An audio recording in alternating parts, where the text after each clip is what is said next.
All right, Aspire Leaders and Teach Better family, thank you so much for joining us once again this week. And I have a phenomenal leader in the educational space. She's an author, a national keynote speaker. She's doing so many wonderful things for our aspiring and current leaders. And I cannot wait to speak with Dr. Donya Ball. And with that, Donya, thank you so much for joining me on Aspire to Lead. Josh, thank you so much for having me. I'm really looking forward to engaging in this dialogue with you, and love the work that you're doing as well. Oh my goodness. Thank you so much. And so with that, Donya, I would love for folks to understand your background because it is extensive and you've had many different roles, and I would love for you just to share your leadership journey. Yeah, thank you. We'll just kick it off with, I started as a teacher, which is right how most of us school and district leaders start, but I don't think it was really the teaching experience that really led me to being a great leader and ultimately focusing in on what I do now with, the writing and the speaking, because my background is actually in advertising and marketing. And that was what I went to school for. And I realized really early on, right out of my undergraduate years, that how important branding and, both from like a leadership perspective and also an organization perspective, I learned lessons in that really early on. But what that industry clearly did not give me was the connection and the service and the giving back. And so, although I loved so many lessons that I learned there, which clearly served me well in teaching, in leadership, definitely in my current superintendency role, it was really what I discovered through that cutthroat competitive industry of, hey, you know what? My heart and soul is really in service. And I, kind of took a chance to take a job as an instructional aide and get my teaching credential at the same time, and worked at like some inner city schools in the Los Angeles area. And I fell in love hard and fast with that, with really just working side by side with kids, and not even just the teaching aspect, but the actual getting to know them relationally, and some of the hardest to reach kids, and say, you know what, it comes down to in teaching and in leadership with how much we care and are investing in the people that we're serving. And so I basically, Josh, just took those foundational pieces learned really throughout all the phases in my career, from teacher to vice principal to principal, then to an assistant superintendent position, and ultimately to where I've been the last 5 years, and that is the superintendency. It's, as you know, and as so many of your listeners know, it's been anything but easy, this leadership journey. But then even those lessons learned along the way with leadership have definitely then served a purpose in then branching me out into this whole wild world, right, of authoring and keynote speaking, because I've been able to really take the leadership challenges and storms and trials that so many of us face, but we don't necessarily talk about it, and really turn it in to a relatable and magnetic message that leaders can connect to, school and district leaders, really whatever all positions can connect to, because there's storms that all leaders either have already gone through, will go through, or dealing with right now. And so that's just a little bit about me and really what got me started and really what I'm working on now. Awesome. Well, you have, like I said, an extensive background, and I want to touch on the superintendent piece because I remember getting into my principal program, and I kind of had an outline of like what I was going to do with my positions moving forward. And, it was like assistant principal, get into a district role, and eventually become a superintendent. And when I would share that with other educators, the first question was, why on earth would you want to be a superintendent? So I know that you are very passionate about your why in leadership, and this is something that you speak on, but I want to know, like, your why. Why did you want to become the leader where you do have to manage so many people within these, like you said, storms that folks are having to go through? It comes down to because I know I can do it well, Mm-hmm. and I think that many of us, right, we're drawn to being able to use our gifts and our like realm of genius, right? And really lean in and listen to that gut of, okay. And I think it actually gets us in trouble. And I talk to leaders where they ignore that pull, right? And so for me, there were some like authentic paths that happened. Some of them expected and some of them unexpected, but really leaning in to that gut intuition of this is my time to serve in this way because I absolutely know that I am not only just going to do it well, but this organization needs me and I know that I can invest long term in them.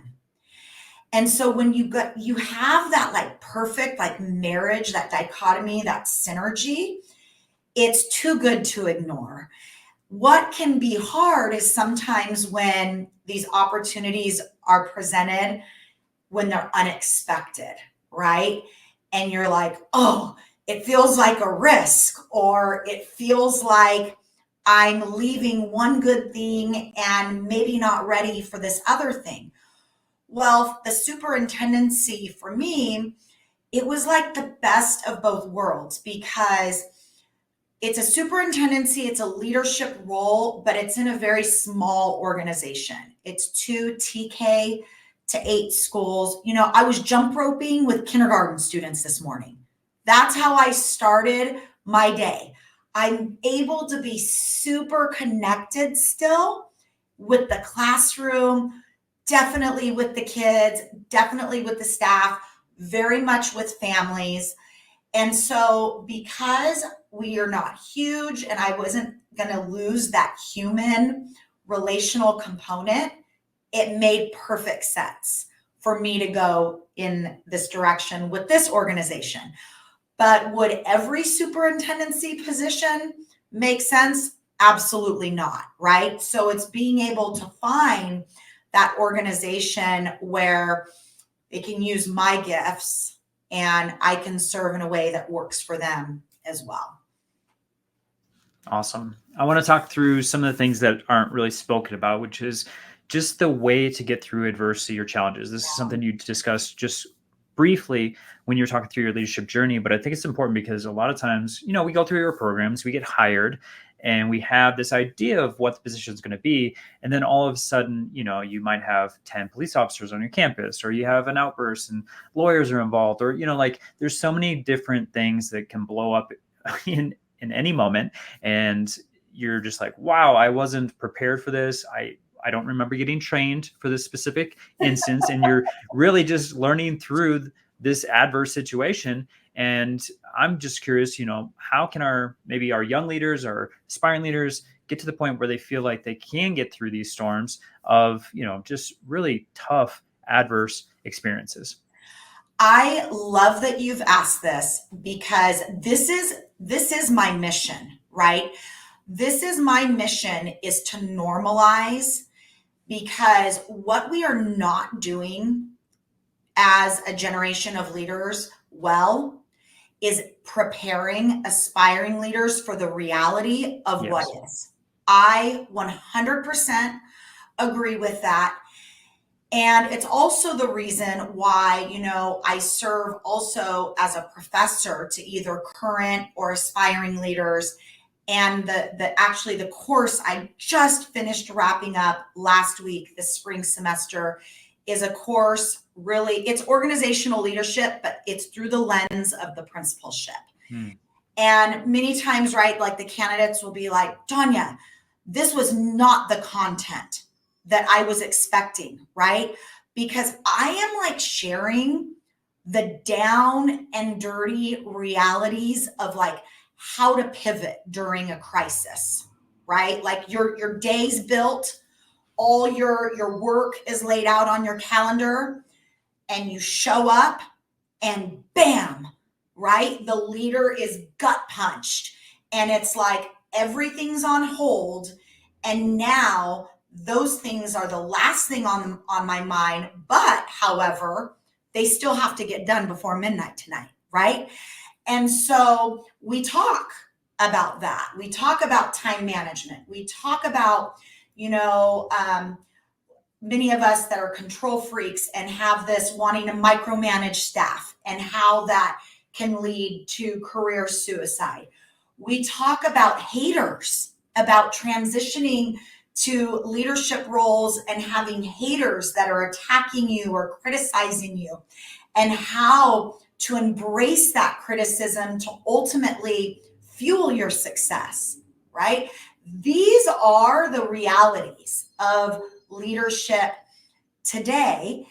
And I realized early on as a vice principal, and this was, of course, many years ago, but I realized that there's so much literature out there that's data filled, right? That's research based, but there wasn't at the time a lot of what you and I are doing right now, which is like the real talk, the normalizing, like the reality show, right? Of what happens in the principal's office, what really goes down in the superintendent's day. And so that has been my mission through experiencing that loneliness, that adversity early on in my career, not having a ton of people to turn to except for, close friends, where it's like, we got to keep this in the vault, you guys. But why? Why do we need to keep these things in the vault? We are not helping current and future leaders, which is why the work that you're doing through this podcast is absolutely amazing, because it is a service to new and aspiring leaders of the realities of what is or what will be. I'm so excited that you said reality, because it's like a reality show. We always get, like my admin team, we always were joking that if we had a reality TV show, it would be must-see TV and we would go viral, because you just couldn't make up the stories that were occurring not only in the front office, but in the school. And we had a wonderful staff, wonderful student body, but even in that circumstance, you just had crazy things go on.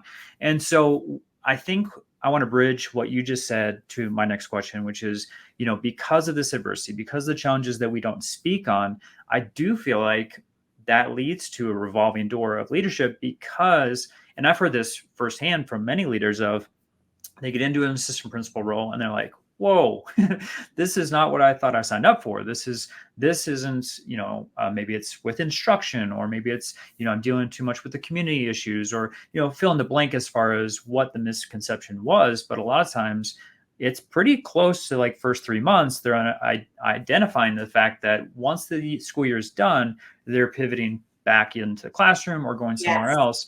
And I'm just curious, as a superintendent, what are you doing to help minimize that revolving door that exists within leadership?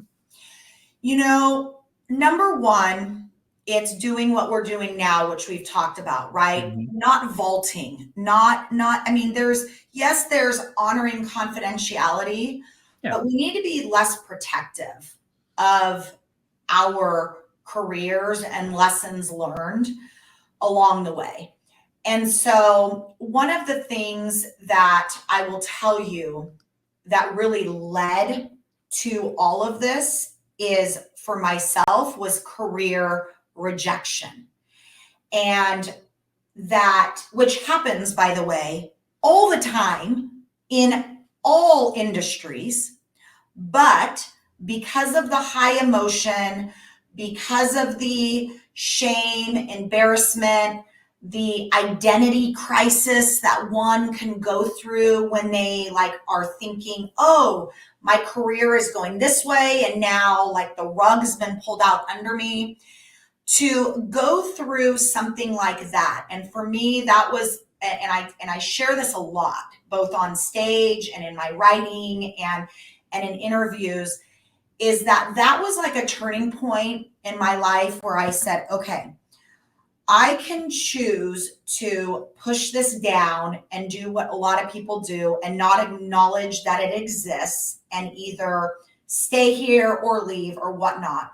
Or I can actually use this career piece to absolutely normalize and bring to the surface for other leaders what it is like to be passed up, rejected. You know, some leaders, right, especially in the superintendency seat, have to deal with unexpected termination with just one board member turnover. Well, if as a vice principal or a principal, you're not, you know, really equipped to deal with rejection, you're definitely not going to be equipped to deal with unexpected termination as a superintendent. And so what I do is I say, we're going to talk about it, but we're not just going to talk about it. We are going to go really deep into the now what, right? And that is always the piece where the rubber hits the road and it brings up emotion. It can bring up some really uncomfortable conversations amongst even people that are in the same room, whether it's a small group or a large audience, because these are topics that people don't like to feel. Nobody likes to feel it, right? But in order to prepare, going back to your original statement about trying to mitigate the revolving door, if we're not talking about the realities and the uncomfortable realities, we're only doing a disservice because we're setting up leaders for a false expectation of what the job is going to entail. And that, in my opinion, is one reason, a big reason why, you know, the latest research is that the superintendency, it's less than 3 years. And I don't believe the principalship is far off of that. So I know it's less than 5. You would probably know better, like the exact number, but it is really sad, that inconsistency in leadership, because again, it brings up the whole then secondary problem of you can never see initiatives through from start to finish when initiatives take at least 3 years to develop and then implement and all the checkpoints along the way. So it's no wonder why when there's constant leadership turnover, there's also constant initiative turnover, which also leads to constant teacher turnover. Yep. And there you have it. Yeah, it's that cycle. And I was shaking my head because, Donya, I had just seen, and I forget where it was, but they had talked about the data showing that it was 3 years on a campus for a principal. And, you know, talking about culture and a shift, you know, both of us know this so well, is that it does take 3 to 5 years to get the culture to the point that you would like it as a leader. And if you're changing every 3 years a building principal and you have a staff member that's been there 10, 15, 20 years, they have seen a dramatic shift over and over and over again. And I think that only goes to what you're talking about, which is the revolving door of teachers, either going from a different campus to campus, maybe to a different district, maybe out of education altogether. I mean, we're seeing a lot of movement, more so now than ever before. And I think it really comes down to what you're talking about. Absolutely. And you also, you know that we have staff who come to us because of the leader of that school or district, and they also leave the organization because of the leader of that school or the district. And so it's really interesting to me when we have organizations that are not focusing on leadership development or even governance training, right? Because when we're only focused on the classified and certificated PDs and trainings and onboarding, but not really the leaders who can make or break the cultures and the dynamics of the entire organization, that is a problem.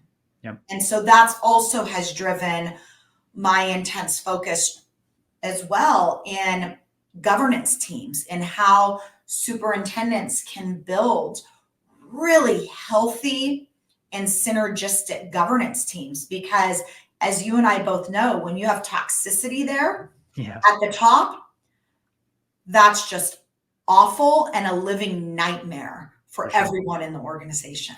Yeah, that trickles down to everyone. So couldn't agree more. So Donya, I want to talk about some of the work that you're doing, because I mean, you're doing so much already, right? You're a superintendent, you're working with those in the university level. And then also we had touched on it with your book. So it's a series, which is super exciting. You have Adjusting the Sails, Weathering the Storms of Administrative Leadership. And then you also have a second book, Against the Wind, Leadership at 36,000 Feet. And a special announcement that a third book is being worked on right now. So it is being worked on. Yeah, it's being worked on. Will you please just share with my audience about those two wonderful resources, but then also what the third book will be all about? Yes. So really, I had this dream to develop a series. It wasn't enough to me because as leadership, what we've already talked about, it's a transition, right? Mm-hmm. And so that first book, Adjusting the Sails, is like really grounding either the aspiring or the current leader in all of the storms that an aspiring or current leader is going to face at some point in their career. Okay. And so like the first chapter of that book is titled Haters Are Gonna Hate, right? Because one of the biggest transitional pieces that we talked about from going from whatever position into leadership is being able to deal with the haters and critics, right? So I purposely started with that. And then, of course, hit on a ton of other challenges and storms. That then took me to the second book where I wanted to level it up. So for example, in the first book, when I talked about, the site and district leader needing to be able to navigate kind of like ground level storms. So for example, unions. Unions is one thing in most states, not all, but most states, that leaders have to adjust to working with. Well, then in the second book, I took that concept and now we go to school boards. Right? So it's leveling it up. It's really that transition from mid or early to mid and top level leadership. Where the third book is heading is more of the legacy standpoint, leadership legacy. And that is sustainable leadership practices, but not just currently in our careers, but what are we really leaving behind in our organizations far longer than my time even here on Earth? And that is really exciting because what I'm doing with this book is it's not just education specific. It's really identifying some incredible leaders that have done incredible things over the course of their careers cross industry and identifying some common themes there, because leadership is leadership, right? And really highlighting these amazing lessons learned and the legacy that is being left with these leaders that they can now impart on aspiring and current leaders of today. I love that. It's like tiers, right? It's like your undergrad, your graduate, and your doctorate for leadership. I could have just said it like that, and it would have saved us a lot of time. That was actually really good. That was the notes of what I just said. I'm just summarizing the beautiful thing that you talked about. Absolutely. Well, we'll have the links, Donya, in the show notes and on YouTube for folks, so people can, definitely check out that series, because it doesn't matter where you are within leadership. You can find your different level, which I absolutely love. Can't wait for the third book to come out very, very soon, hopefully. And then, of course, you have some additional resources, Donya, that I want to touch on, which is the virtual series. I mean, I know you keynote all the time, but you also have some additional pieces here. So will you just share a little bit about your virtual series? Yeah. So, Josh, I love bringing leaders together that would never normally be together, right? Yeah. So like in-person conferences, keynotes, whatever, like usually, and not always, but usually it's like an organization or a district where a lot of people in the audience already know each other or have been connected in some ways. And so what is really cool about the virtual series is that not only does it provide leaders with the flexibility on being able to access basically anywhere in the world, but it also expands their web, right? Nice. It gives them that connection to a principal in California is connecting with a principal in New York.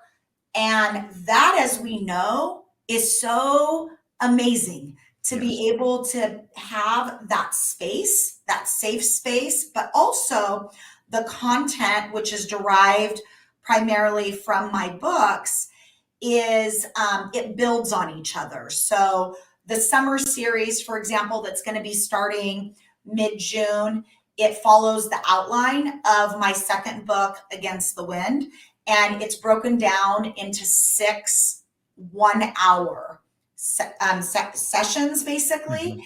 And the content builds on each other, following the content from the book. And that one specifically is for principals and vice principals. And so I'm super excited to be able to bring together these critical site leaders into a common space to not only hear about this awesome content, but then also to be able to connect with each other in a really special way. Awesome. So for our listeners, how would they be able to access that? Would that be just on your website? Yeah. So they can go to donyaball.com, exactly right there.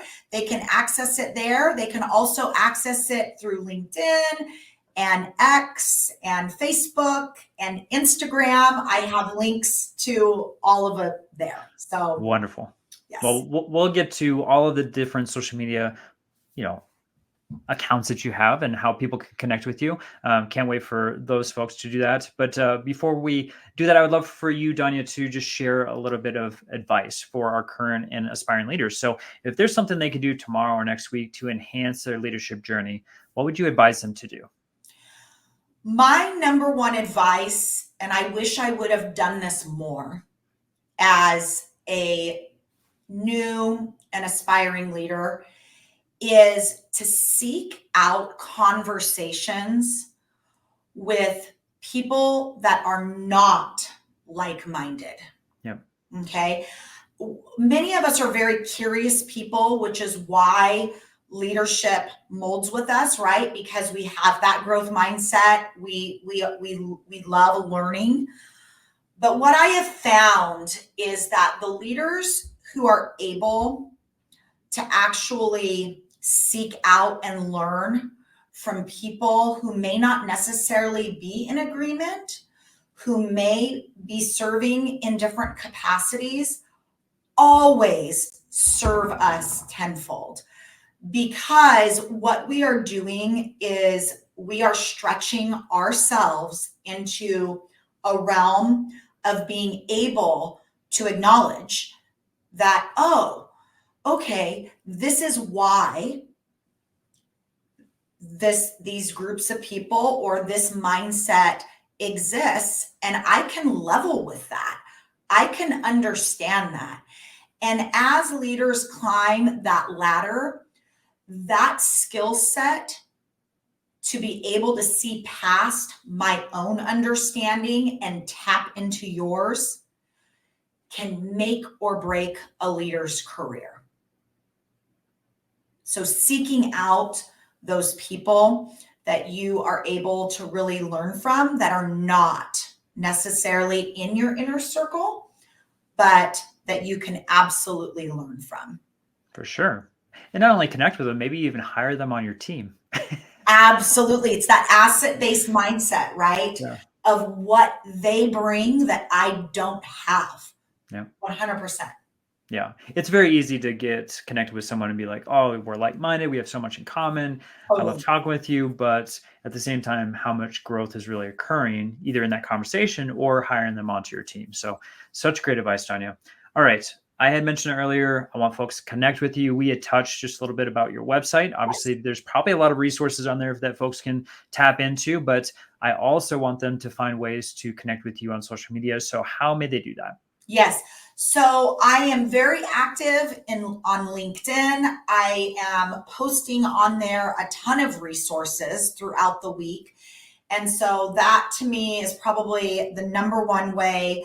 But then also I am on X and Facebook and Instagram. And so I you know what? I even opened up a Threads account, Josh. Oh, wow. Look at you, girl. A couple weeks ago, a couple months ago, but I will tell you, I probably am going to need a lesson because I'm not using it that much. So any of you that have advice on how to be able to prioritize all of them, that's definitely a struggle. So, but LinkedIn is definitely where I connect with people the most, but I am on all of them. Awesome. And so we'll have all the links in the show notes if you're on the podcast players. And then, of course, if you're on YouTube, it'll be in the description there. So just click that link and then you'll find all of the various ways to connect to Donya. And I would highly recommend that. Donya's got a ton of experience and knowledge in this leadership realm. So please make sure that you're checking out her website and connect with her on social media, and then go pick up her books too. So we'll have links to both the books in the series, and super excited to hear the announcement for the third book. And all that being said, Donya, thank you so much for joining me today, sharing some phenomenal wisdom and insight into leadership and not putting anything in the vault, right? Exactly. There needs to be very few things in leadership that are in that vault.